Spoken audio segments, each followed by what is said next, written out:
There we go. Thank you, Sean, for the introduction. Hi, everyone. Yes, as Sean said, my name's Sarah Fawcett. I'm based at the University of Cape Town in South Africa. And I'm very pleased today to be able to give you a taste of the new SOOS Science and Implementation Plan for 2021 through 2025. Of course, I can't come close in 10 minutes to covering everything contained within the Science and Implementation Plan. So my goal today is really to showcase some of the highlights. In contrast to the past, where our science and implementation plans were separate, a single integrated science and implementation plan has been developed to guide SOOS over the next 5 years. And this plan has been developed by the SOOS Scientific Steering Committee and working groups, as well as by the broader Southern Ocean community, and with input from SCAR, SCORE, and a large number of international reviewers. And the Science and Implementation Plan articulates the scientific priorities of the Southern Ocean community, as well as the role of SOOS in coordinating and delivering the observations required to address these. The Science and Implementation Plan is available on the SOOS website, although I note here that it is still being reviewed by SCAR and SCORE. Oops.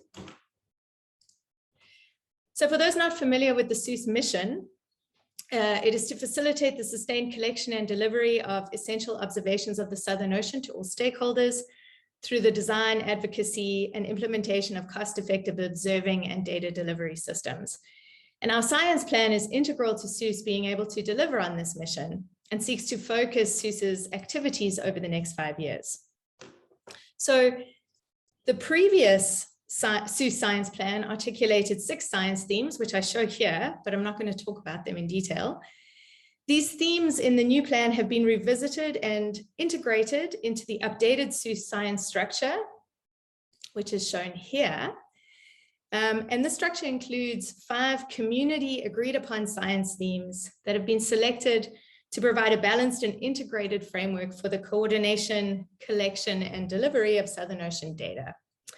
So the themes focus on understanding and quantifying the state and variability of the Southern Ocean cryosphere, that's number 1, Southern Ocean circulation, number 2, Southern Ocean carbon and biogeochemical cycling, that's number 3, Southern Ocean ecosystems and biodiversity, number 4, and finally, we have a cross-cutting theme, that's number 5, that integrates across the other themes and is focused on Southern Ocean air-sea ice fluxes.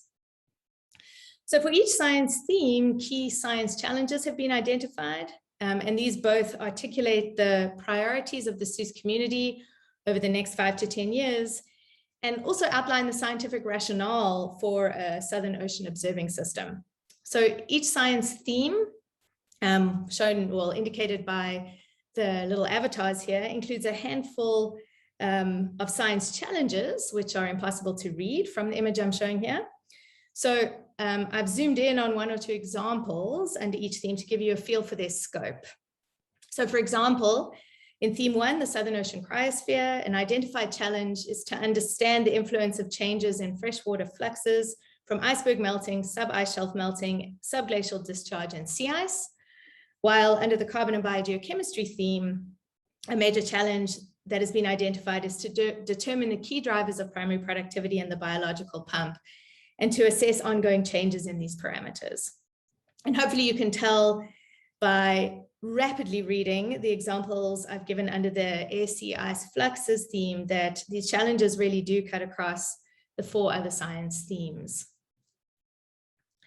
So, oh, did I go backwards? Oh no, the knowledge and scientific outputs required to address the science challenges that we've identified are being delivered by the SOOS working groups, as well as by the broader community, including SCAR and SCORE programs and projects.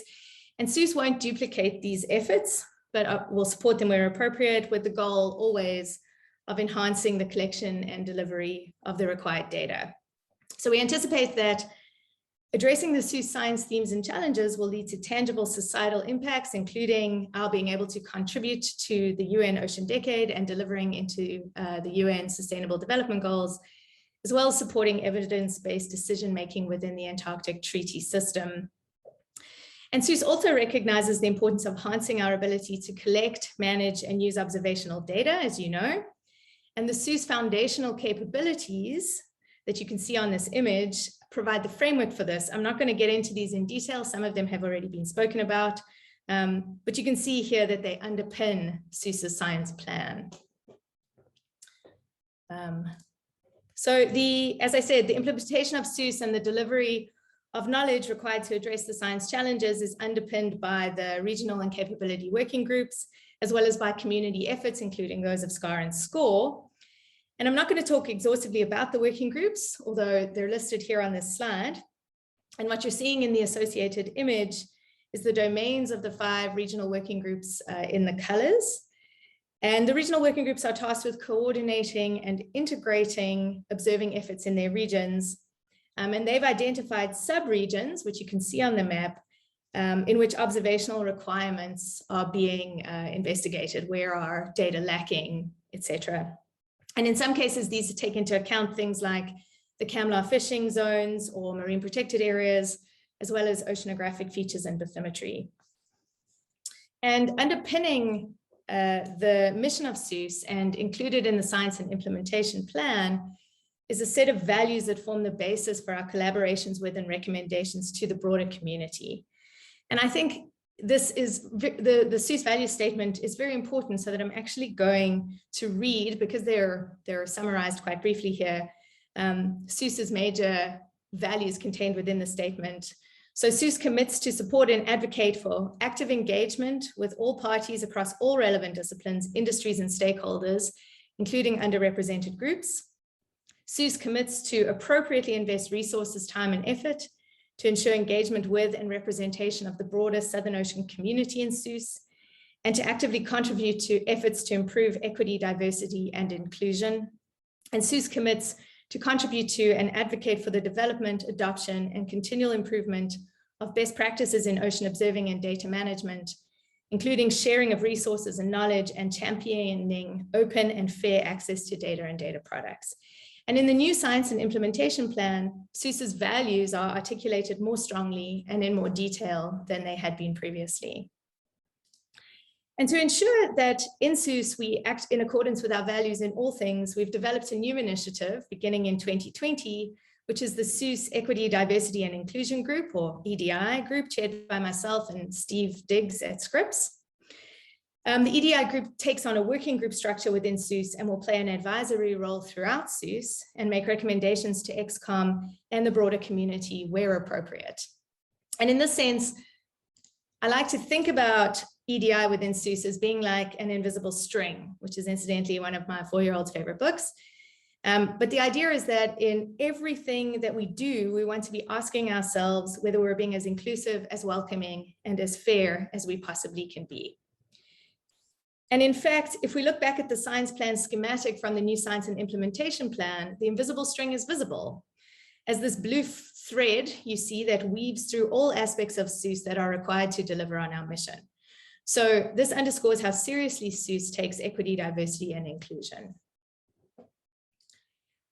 Okay, so what are we actually doing about EDI? Well, for the next 5 years, we plan to focus on developing and implementing approaches that make SOOS more welcoming to everybody, recognizing that the language we use in this regard is important.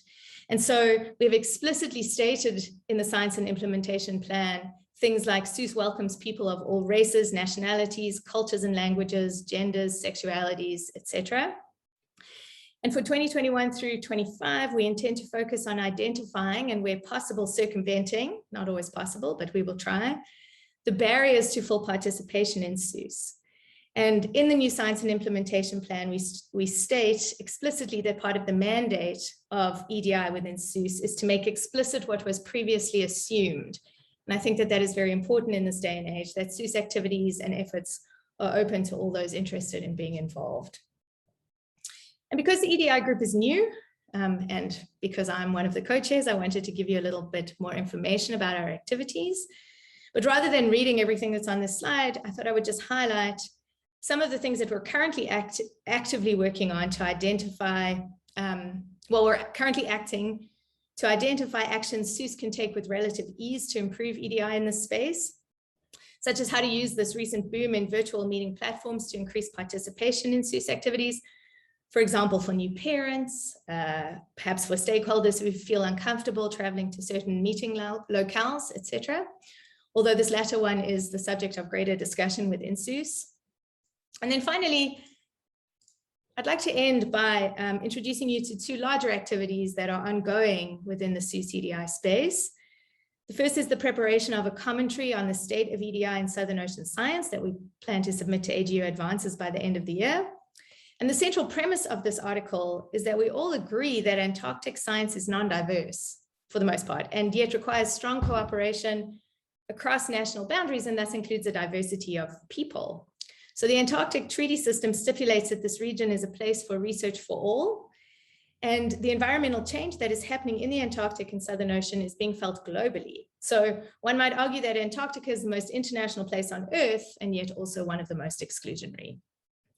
But a final point I'd like to make here is that the point of this commentary for us is not to be all doom and gloom, but rather we see it as an opportunity to propose possible solutions to some of these issues and to highlight the unique role that SOOS can play in this regard. And finally, members of the SOOS EDI group led by Steve Diggs will be hosting a session within the UN Ocean Decade that seeks to encourage a more balanced stakeholder audience for the UN decade. So to make the we in the science we need for the ocean we want as inclusive as possible.